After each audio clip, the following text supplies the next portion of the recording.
السلام عليكم ورحمة الله وبركاته. ازيكم عاملين ايه؟ يا رب تكونوا كويسين. معاكم انا دينا من قناة كيدز كورنر وفيديو جديد. فيديو النهاردة هنعمل بوكيه العيدية بشكل مختلف شوية، حابين نزود حبة حاجات فيه كده. دي الحاجات اللي احنا هنستخدمها، طبعا الفلوس والشوكولاتة دي وعيدان الشيش طاووق. هبدأ كده ادخل عيدان الشيش في الشوكولاتة بالطريقة دي. طبعا انا عم عملتها، طبعا قعدت اجرب في كذا واحدة والعود يتكسر، الشوكولاتة تتفتح اتنين مش عارف ايه، يعني حاولت اعملها زي ما بتعملوا مثلا المسمار كده بتبرموه، فانا قعدت ابرم العصاية كده لحد ما دخلتها واحدة واحدة، مش دخلتها ضغط عشان ما تتقطمش مني. حبيت اعمل لكم كذا واحدة كده ورا بعض علشان تبقوا عارفين الطريقة ان هي سهلة وبسيطة، هتفضلوا تبرموا لحد ما تدخل بسلام يعني من غير اصابات. هعمل 10 وحدات دول وارجع لكم تاني.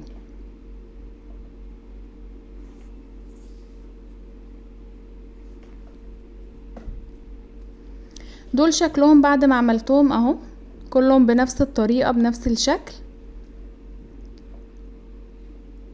وبعدين هبدأ بقى استخدم الفلوس كده وهعملها زي القرطاس حوالين الشوكولاتة كده. طبعا دي دولارات كان متوصي عليها، بصراحة البوكيه ده متوصي عليه جامد يا جماعة، مبروك طبعا على صاحبته، تتهنى بيه يا رب. بس انا شايفة ان الفلوس طبعا مش هتزود في القيمة او هتقل في القيمة، مش بتبقى بالفلوس حتى لو بجنيهات عادية، بس معمول بحب طبعا اهم من اي حاجة. هعمل بقى الفلوس على شكل قرطاس كده حوالين الشوكولاتة وهثبتها باللزق كده. طبعا اللزق يا جماعة بيبقى سلس خالص، يعني لما بيجي يتفك ما بيقطعش مثلا الفلوس او حاجة، فالموضوع بيبقى عادي. وهبدأ اثبتها من تحت عشان القرطاس طبعا لما سبته لقيته بينزل على العصاية من تحت وانا عايزاه ثابت. هبدأ اظبطه بقى كده وهعمل لكم برضو كذا واحدة علشان تبقوا عارفين الطريقة. انا بمسكها من هنا علشان يبقى القرطاس من تحت ضيق على العصاية ما تسقطش مننا، وبرضو بثبتها من الجزء اللي تحت بحتة لزقة صغيرة خالص علشان تبقى ثابتة معانا ما تسقطش كده في نص العصاية ولا حاجة. هبدأ بقى اجمعهم. انا كده عملت 10 وحدات بنفس الطريقة، هبدأ اجمعهم كده بطريقة تبقى متناسقة مع بعضها. انا في الاول ما بقيتش عارفة مثلا اخلي الحتة الطويلة هي اللي على الطرف ولا اخليها كلها جوه والقصير من هو اللي يبقى على الطرف ولا ايه، بس حاولت اظبطها كده بشكل يبقى شكل مقبول يعني. دوران كله طبعا حوالين بعضه. حبيت اعمله لكم، هو عبارة عن 10 وحدات بس عشان طبعا الشوكولاتة بتبقى وزنها تقيل، فالبوكيه بيبقى تقيل فمش هيستحمل اكتر من كده، فيبقى 10 وحدات منه، حاجة صغننة كده ومحندقة وفي نفس الوقت ما تبقاش تقيلة يعني. ممكن نبدل الشوكولاتة دي مثلا بوردة، الورد اللي هو الصناعي عادي مش لازم طبيعي يعني، ونعمل نفس الطريقة برضو، نثبت الوردة او لو الوردة جاية بالعود بتاعها الفرع بتاعها ونحط الفلوس بالشكل القرطاس حوالينها برضو، هتبقى نفس النتيجة. او لو الوردة قصيرة مثلا زي الورد الابيض اللي محطوط قدامنا ده، هنثبته برضو في عيدان الشيش وبعدين نحط حواليه الفلوس بنفس الطريقة. فمش ضروري يعني شوكولاتة عشان ما تبقاش تقيلة، ممكن نبدل الشوكولاتة بالورد. بدأت اثبت العيدان كده حوالين بعضهم بلزق داير ما يدور كده علشان يبقى ثابت معانا. وبعدين هنبدأ بقى نلف البوكيه. مرضتش ان انا اجري الفيديو في الحتة دي لان في ناس كتير طلبت مني طريقة لف البوكيه غير الطريقة اللي فاتت. ده ورق لف البوكيهات بيتباع في اماكن اللي بتبيع الخامات بتاع الهاند ميد هو غالي طبعا جدا جدا بره. يعني مثلا انا ببيعه مثلا ب10، بره لقيته من 50 جنيه ل90 جنيه. مش عارفة ده استغلال ده ولا ايه، بس مش عارفة يعني.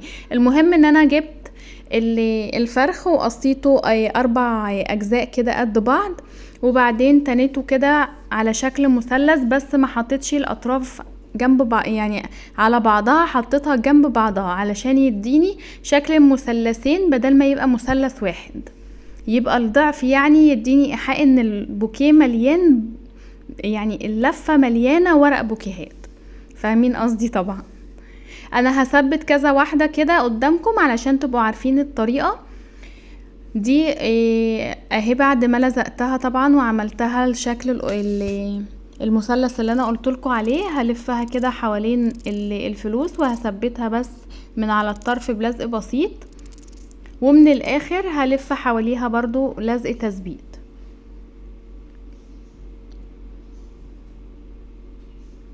وهجيب التانية برضو اللي عملتها بنفس الطريقة، هلفها من الجزء اللي هو الفاضي. يعني انا هعمل واحدة مثلا يمين، التانية هتبقى قصادها شمال. لو اتقابلوا من الاتنين يبقى افضل علشان يدينا ايحاء ان هي فيه مثلثات كتير. شايفين؟ تحسوا ان هي دي مش ورقتين بس، لا ده حوالي 8 ورقات. وهثبتهم طبعا في بعض كده، احاول اضيقهم يعني الف قوي يبقوا ضيقين، لان انا حسيت ان هو بعد ما لفيته وخلصت حسيت ان هو واسع شوية، فطبعا ما ينفعش ان انا افك اللزق علشان ما يعملش كسر في الورق وكده، وللاسف ما كانش عندي ورق كتير.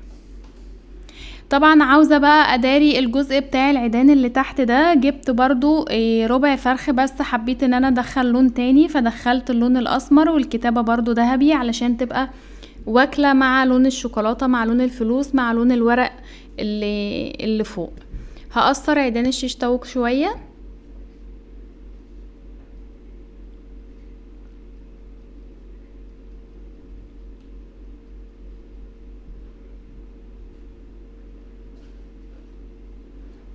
وبعدين هبدأ احط كده الورقة من تحت لفوق زي القرطاس برضو، وهظبط الكسر والمثلثات اللي اتكونت معايا اهي،